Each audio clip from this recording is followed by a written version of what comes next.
From Las Vegas to Macau, casino-goers around the world are always looking to tip the odds in their favor.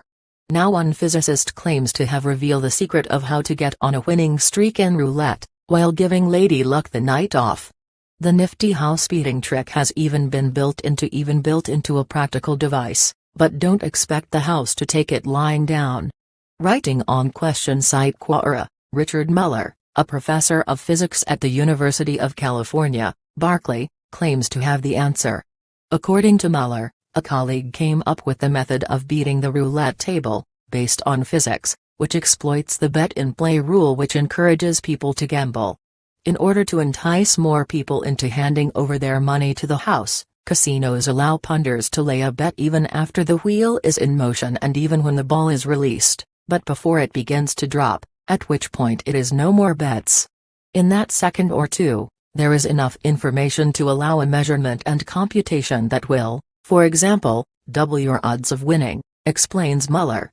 According to the physicist's colleague, if you can rule out half of the numbers as being unlikely targets, then the odds immediately shift in your favor. You don't have to predict the number where it will fall. You only have to increase your odds by 3% to go from losing on average to winning on average, he said. But the method was taken for a field test, in the form of a casino contraption suitable for the roulette table. He built a device with a switch for his toe in which he tapped each time the ball spun around, with a separate switch he tapped each time the wheel turned.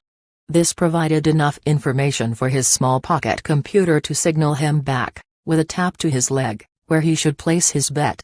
He had to calibrate each wheel, but he did that by watching and testing before he started betting. So who was the legendary colleague? And what have they done with all the wealth from beating casinos? Evidence points to J.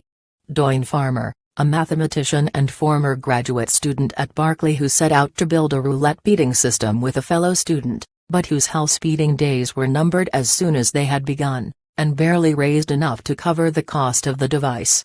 While casinos in the US can't search people, they have successfully lobbied to be able to expel people from the casino without cause. Muller adds they choose to do that only when they see someone consistently beating the odds. They can't get their money back, but they can stop losing. Indeed, my friend was put on the list. His name and photo were shared by all the casinos in Nevada, and his gambling for-profit career was at an end. He says he almost made enough money to pay for the roulette wheel he had purchased to perfect his instrument at home before going out into the field.